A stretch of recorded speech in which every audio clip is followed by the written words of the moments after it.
When it comes to science fairs, probably the most hardest part of a science fair could be presenting your research. Hi, my name is Shumvobi, and I'm an ISEF finalist who's interested in microbiology and environmental engineering. And today I want to talk to you about how to give a strong research presentation. So, who do you present to in science fairs? You usually present to scientists, researchers, and professors. These people can be in your field and be part of the topic that you're actually doing research in, but there also can be judges that aren't in your field and they might not know as much of your research as you might know.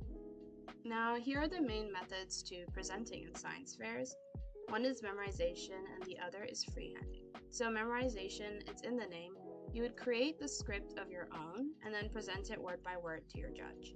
Now, this is good for people who have judges that are in their field, since you might use terms that the judges might understand.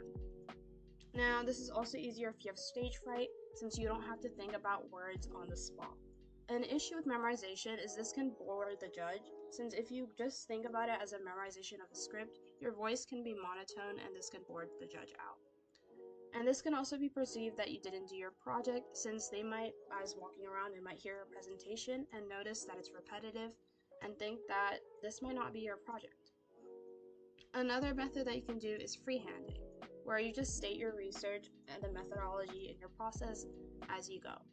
Now, this can prove that you did your project, since it's unique every single time you present, and it makes the presentation more interactive, since you might give pauses where the judge will feel comfortable to ask any questions in between your presentation. Some issues with freehanding is you might miss on some important points, and this can be difficult, as I said, if you have stage fright. Instead of sticking to one, you can always do a mixture of both, and that's what I recommend. So the first thing I want you to do before looking about presenting is looking at the rubric itself for your science fair. Try to write out any key points of your presentation and make sure you fulfill everything in the rubric, since the judges look at you based off of the rubric. Now, when you write down the key points of your presentation, think about what emotion you want to send to the judge at each point of your presentation.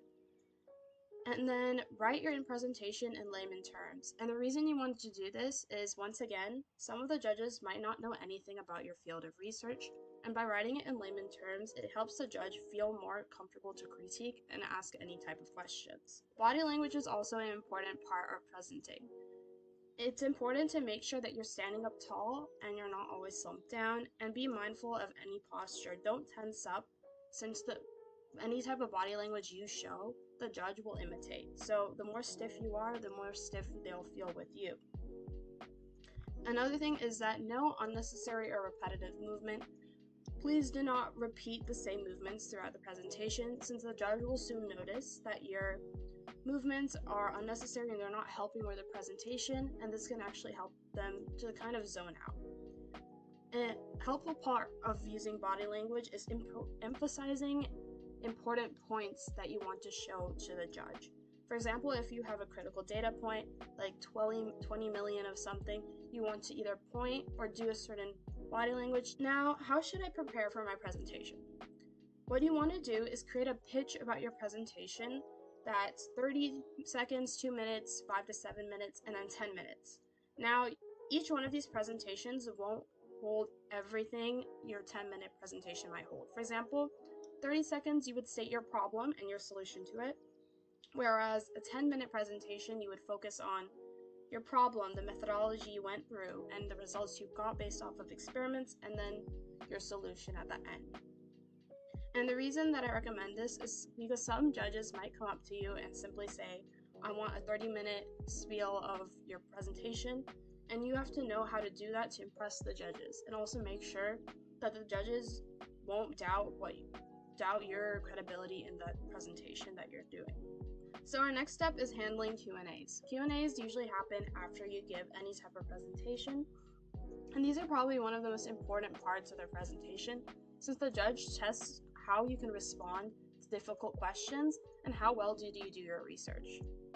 Now, the most important thing, although this is probably the most daunting part of the science fair process, never get nervous. Now, how to prepare for Q&As. Surprisingly, you don't just have to wait on the day of the judge and figure out how to respond. You can prepare Q&As beforehand, and here's how to do it. So what you want to do is present to friends and family, teachers and mentors, and give each of them a short presentation. In fact, you can give a 30-second presentation to a 10-minute presentation and encourage them to ask the most difficult questions they can think of and try to answer them within that short time frame as if that they're the judge at the science fair. And this will help you get used to answering difficult questions in a time constraint. Now, how to answer. A few tips I have is, if you know the answer, try to keep it short and concise. Don't try to ramble on and on. This can make the judge give a hint of, do you actually know your research? And the judge might start to doubt whether you actually know your research. But keep it short and concise, but if you missed any important points throughout your presentation and you feel like it actually works in with the question that they ask, feel free to add that into your answer, since the judge might not know some type of important point that you missed in the presentation. They will, because you added it in their answer. And also, if you feel like the judge might ask another question after that and you're foreshadowing that maybe they'll ask this next, feel free to answer that with the first question that they asked. Now, what if you don't know the answer? If you don't know the answer, it's completely okay. Judges don't expect you to know everything. So first, make sure that you actually don't know the question by clarifying with them and asking them, did you mean this? And this can actually help you answer the question if you didn't think you know it beforehand. Now, if you don't know the answer, it's completely fine. You don't know. Don't try to create an answer, since this judge might be an expert in the field and might catch on to what you're trying to do. What you can say, as I wrote over here, is you bring up a good point. I plan on looking into this as I continue to pursue my project. Just a completely valid answer. After the Q&A, you've ended your presentation. Now what do you have to do? So what I definitely recommend is asking for feedback from the judges. Now, this is if you're permitted to, since some science fairs don't allow judges to give any advice to the scientists' presentations. The reason that it's important to ask for advice when permitted is because this allows you to improve your presentation as you go on through the day, presenting to more judges. Another important thing is to always thank them for their time. Most of these judges are volunteering to go look at your science projects, and it's always important to show any type of gratitude, since the judges will have a better outlook on you and see you as a more charismatic person. So these are all the tips I had for giving a presentation, and I highly recommend to implement all of them so your presentation is satisfactory for judges.